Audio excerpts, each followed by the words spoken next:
Hello viewers, welcome to my YouTube channel learn with Joy. তো এই ভিডিওতে আমি তোমাদের সাথে ক্লাস 6-এর সেকেন্ড ইউনিট টেস্ট 2026 সালের ভূগোলের সম্পূর্ণ সাজেশন নিয়ে আলোচনা করব। তো তোমরা অবশ্যই ভিডিওটি শেষ পর্যন্ত দেখবে। আমি যে প্রশ্নগুলো দেব এর বাইরে তোমাদের পরীক্ষায় কিন্তু কোনো প্রশ্ন আসবে না। ফার্স্ট ইউনিট টেস্টে তোমাদের যে সাজেশন দিয়েছিলাম ওর বাইরে কিন্তু কোনো প্রশ্নই আসেনি। সেকেন্ড ইউনিট টেস্টেও কিন্তু তার ব্যতিক্রম হবে না। তো এই ভিডিওতে আমি পুরো অধ্যায় ভিত্তিক আলোচনা করব, যেটা তোমাদের পড়তে সুবিধা হয়। তো কোন কোন অধ্যায়ের প্রশ্ন আমি দিয়েছি সেটা তোমরা প্রথমে দেখে নাও, আর তোমাদের যদি এর বাইরে অন্য কোনো চ্যাপ্টার হয়ে থাকে সেটা আমাকে কমেন্ট করে জানাবে, তাহলে আমি তোমাদের জন্য আলাদা করে একটা ভিডিও বানিয়ে দেবো।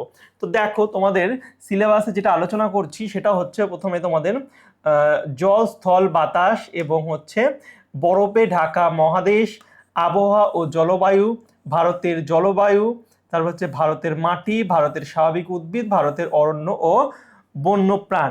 তো এই সব অধ্যায় বা টপিক নিয়ে আমরা কিন্তু এই ভিডিওতে আলোচনা করব।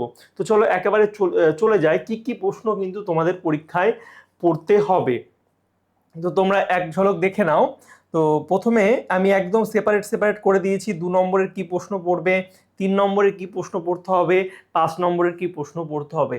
তো দেখে নাও, প্রথমে তোমাদের চ্যাপ্টার হচ্ছে 5, চ্যাপ্টার 5 জল, স্থল, বাতাস। এখান থেকে যে প্রশ্নগুলো তোমাদের পড়তে হবে, প্রথম হচ্ছে প্রশ্নমান 2। তো তোমরা কিন্তু ভিডিওটাকে, একটা কথা বলে দিই, তোমরা কিন্তু ভিডিওটাকে স্কিপ করবে না, কারণ আমি ভিডিওর মধ্যে তোমাদের কিন্তু বলে দেবো কোন প্রশ্নগুলো বেশি ইম্পর্টেন্ট, কোন প্রশ্নগুলো কম ইম্পর্টেন্ট। তো অবশ্যই স্কিপ করবে না। তো দেখো, প্রশ্নমান 2 যেগুলো পড়তে হবে সেটা হচ্ছে ভীষণ ইম্পর্টেন্ট একটা প্রশ্ন। প্যানজিয়া ও প্যানথালাসা কি? এই প্রশ্নটাকে তোমরা কিন্তু ডবল স্টার না, এই প্রশ্নটাকে তোমরা 10টা 12টা 100টা কিন্তু স্টার দিয়ে রাখবে, কারণ এই প্রশ্নটা কিন্তু তোমাদের জন্য ভীষণ ইম্পর্টেন্ট একটা প্রশ্ন। দেখবে অনেক স্কুলে এটা দিচ্ছে। তারপরের যে প্রশ্নটা ইম্পর্টেন্ট সেটা হচ্ছে বায়ুমণ্ডল কাকে বলে। 3 নম্বর হচ্ছে জীবমণ্ডল বলতে কি বোঝো, এবং 4 নম্বর জলমণ্ডল কাকে বলে। এই জলমণ্ডল কাকে বলে এই প্রশ্নটাকেও তোমরা কিন্তু 3টে স্টার দিয়ে রাখবে, ভীষণ ইম্পর্টেন্ট একটা প্রশ্ন। এরপরে দেখো, এরপরে হচ্ছে মহাদেশ সঞ্চরণ বলতে কি বোঝো। 6 নম্বর ওজোন স্তর কি, এবং 7 নম্বর গুরুমণ্ডল কি।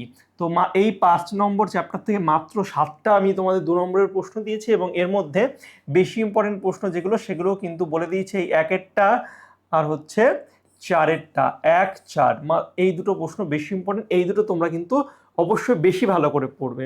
এবার দেখো, এই চ্যাপ্টার থেকে 3 নম্বরের কি কি প্রশ্ন তোমাদের দেবে। তো 3 নম্বরের প্রশ্ন যেটা খুব ইম্পর্টেন্ট সেটা হচ্ছে বিশ্ব উষ্ণায়নের প্রভাবগুলি আলোচনা করো।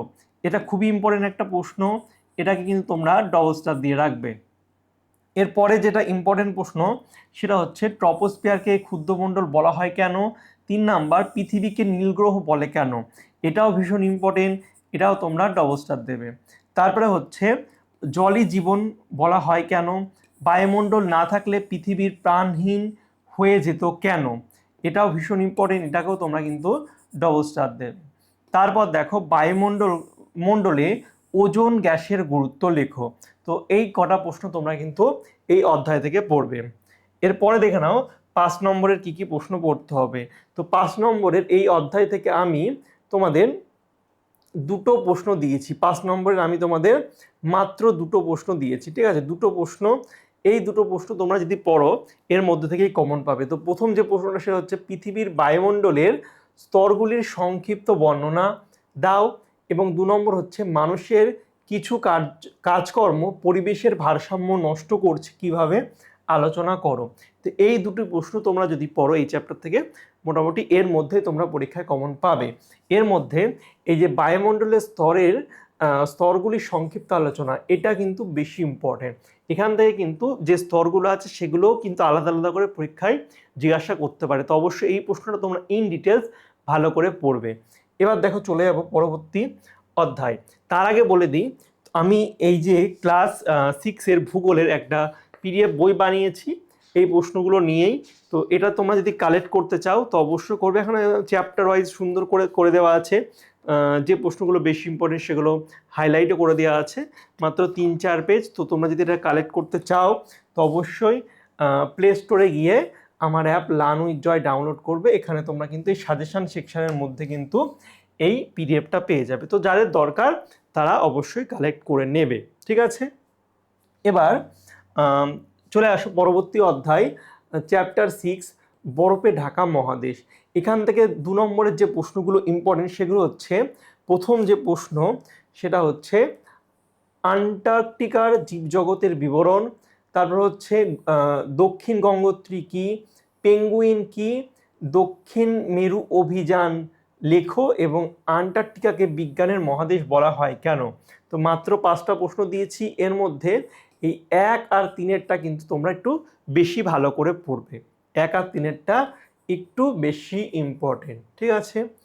এরপরে দেখো এই চ্যাপ্টার থেকে 3 নম্বরের প্রশ্ন আমি 3টে দিয়েছি। কি কি প্রশ্ন? প্রথম যে প্রশ্ন সেটা হচ্ছে বিজ্ঞানীরা ডিসেম্বর জানুয়ারি মাসে আন্টার্কটিকা অভিযান করেন কেন। 2 নম্বর, আন্টার্কটিকাকে সাদা মহাদেশ বা শ্বেত মহাদেশ বলা হয় কেন। 3 নম্বর, আন্টার্কটিকায় কোনো বড় গাছপালা জন্মায় না কেন। তো এই 3টে তোমরা প্রশ্ন এই অধ্যায় থেকে পড়বে। পরবর্তী দেখো 5 নম্বরে কি কি প্রশ্ন তোমরা পড়বে সেটা হচ্ছে, প্রথম হচ্ছে আন্টার্কটিকা মহাদেশের ভূপ্রকৃতির বর্ণনা করো, এবং হচ্ছে 2 নম্বর হচ্ছে টিকা আন্টার্কটিকার ভবিষ্যৎ, এটাকে তোমরা হচ্ছে ডবল স্টার দিয়ে রাখবে। এটা কিন্তু ভীষণ ইম্পর্টেন্ট একটা প্রশ্ন, ঠিক আছে। এরপরে এটা তোমরা ভালো করে পড়বে, 3টা আন্টার্কটিকা মহাদেশের জলবায়ুর বর্ণনা করো। 3টে প্রশ্ন দিয়েছি, এর মধ্যে 2-এর যে প্রশ্নটা আছে আন্টার্কটিকার ভবিষ্যৎ, এই প্রশ্নটা কিন্তু ভীষণ ইম্পর্টেন্ট, অবশ্যই ভালো করে তোমাদের পড়তে হবে। এর চলে আসবে এর পরবর্তী চ্যাপ্টার 7, আবহাওয়া ও জলবায়ু। এখান থেকে 2 নম্বরের এই যে দুটো প্রশ্ন দেখছো, প্রথমের একটা হচ্ছে সমষ্ণরেখা এবং হচ্ছে অ্যালবেডো, ভীষণ ভীষণ ইম্পর্টেন্ট, তোমরা 3টে স্টার দিয়ে রাখো, ভালো করে পড়বে। এরপরে ঘনীভবন কাকে বলে, বায়ুর আর্দ্রতা কাকে বলে, উষ্ণতা হ্রাসের স্বাভাবিক হার কাকে বলে, কার্যকরী সৌরবিকিরণ কাকে বলে, একটা পড়বে। এবং এর মধ্যে 3-এরটা তোমরা ডবল স্টার দিয়ে রাখবে, ঘনীভবনটাও কিন্তু পরীক্ষায় দেয়। তো মাত্র 6টা প্রশ্ন তোমাদের অধ্যায় 7 থেকে দিয়েছি 2 নম্বরে।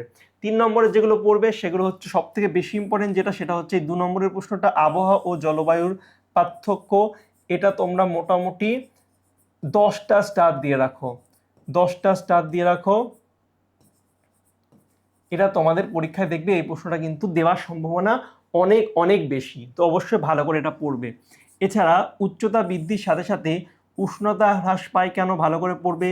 এবং মুম্বাই অপেক্ষা দিল্লি চরম ভাবাপন্ন প্রকৃতির কেন, এই প্রশ্নটা তোমরা পড়ে রাখবে। এবার চলে আসবো আমরা 5 নম্বরের প্রশ্নে। তো 5 নম্বরের যে প্রশ্নগুলো পড়তে হবে সেটা হচ্ছে, বায়ুমণ্ডল কি কি পদ্ধতিতে উত্তপ্ত হয় তা সংক্ষেপে ব্যাখ্যা করো, ডবল স্টার দেবে। এবং পরবর্তী হচ্ছে, বায়ুমণ্ডলের উষ্ণতার তারতম্যের কারণগুলি সংক্ষেপে লেখো, অক্ষাংশের ভিত্তিতে পৃথিবীর প্রধান প্রধান তাপবলয়গুলি চিহ্নিত করে আলোচনা করো, এবং 4 নম্বর, পৃথিবীর জলবায়ুর ওপর মানুষের কাজকর্মের প্রভাব, এটাও তোমরা ডবল স্টার দেবে। তো এই প্রশ্নগুলো তোমরা ভালো করে পড়বে। চলে আসবো পরবর্তী অধ্যায়।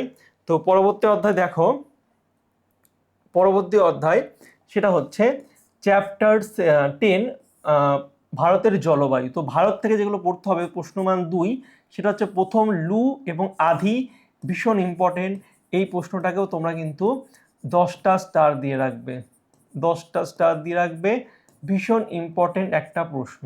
কালবৈশাখী কাকে বলে, এটাকে তোমরা 2টো স্টার দেবে। এবং পশ্চিমী ঝঞ্ঝা কি। তো এখান থেকে আমি মাত্র তোমাদের 3টে প্রশ্নই দিয়েছি, এর মধ্যে লু এবং আধি এটা হচ্ছে বেশি ইম্পর্টেন্ট। তো এখান থেকে 3 নম্বরে যেগুলো পড়তে হবে সেগুলো হচ্ছে, প্রথম তামিলনাড়ু রাজ্যের উপকূলে বছরে 2বার বৃষ্টিপাত হয় কেন। নেক্সট হচ্ছে দক্ষিণ পশ্চিম মৌসুমী বায়ু এবং উত্তর পূর্ব মৌসুমী বায়ুর পার্থক্য লেখো। তো এই মৌসুমী বায়ুর এই প্রশ্নটা কিন্তু ভালো করে পড়তে হবে তোমাদেরকে। এবং নেক্সট 3 নম্বরে যে প্রশ্ন আছে, গ্রীষ্মকাল আর্দ্র ও শীতকাল শুষ্ক হয় কেন, ভালো করে পড়বে। 4, সিমলাতে বেশি ঠান্ডা পড়ে কেন। 5, রাজস্থানের মরু অঞ্চলে তাপমাত্রা প্রসর খুব বেশি হয় কেন। এই প্রশ্নগুলো পড়তে হবে এই অধ্যায় থেকে। এরপরে 5 নম্বরে যেগুলো পড়তে হবে সেটা হচ্ছে, কোন কোন উপাদান দ্বারা ভারতের জলবায়ু নিয়ন্ত্রণ হয় তা আলোচনা করো। এবং 2, ভারতের জলবায়ুর প্রভাব আলোচনা করো। এরপরে চলে আসবো আমরা পরবর্তী অধ্যায়, সেটা হচ্ছে ভারতের মাটি।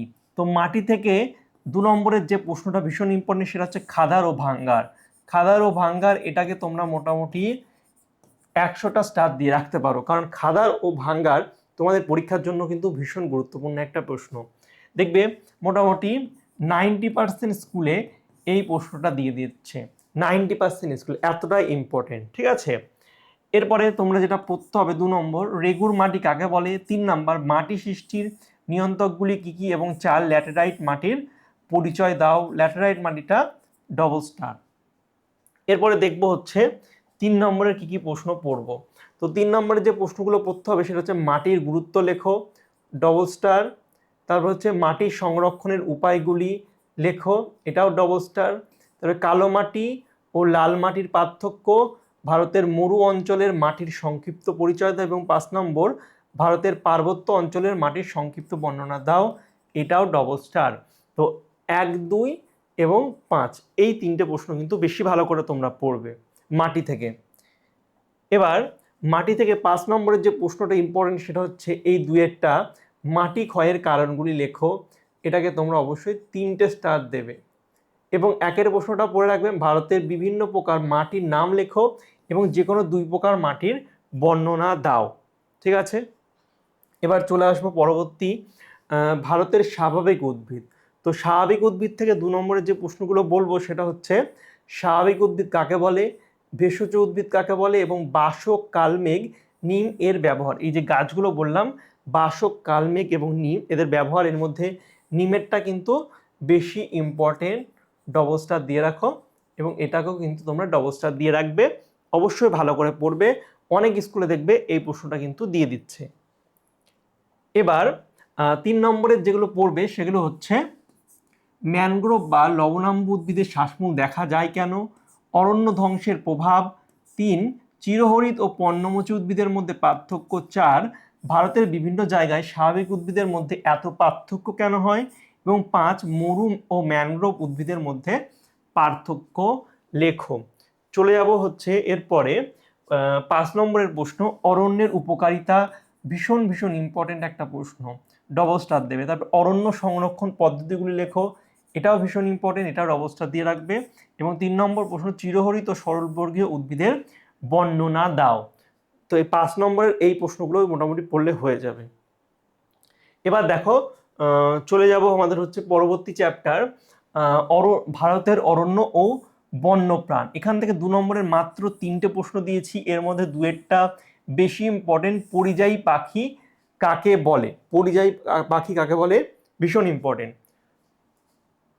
এরপর বন্যপ্রাণী সংরক্ষণ বলতে কি বোঝো, বন্যপ্রাণী সংরক্ষণের উপায়গুলি কি, এই 3টে প্রশ্ন অবশ্যই ভালো করে পড়বে। তারপর দেখো 3 নম্বরের যে প্রশ্নগুলো বলবো সেগুলো হচ্ছে সুরক্ষিত অরণ্য ও সংরক্ষিত অরণ্যের মধ্যে পার্থক্য, 2 নম্বর অভয়ারণ্য ও জাতীয় উদ্যানের মধ্যে পার্থক্য, 3 মানুষের কার্যকলাপের ফলে বন্যপ্রাণী আজ বিলুপ্তির পথে, কথাটির ব্যাখ্যা করো, 4 বন ও বন্যপ্রাণী সংরক্ষণের প্রয়োজন কেন। এর মধ্যে 1 আর 3-এরটা একটু বেশি ভালো করে কিন্তু তোমরা পড়বে।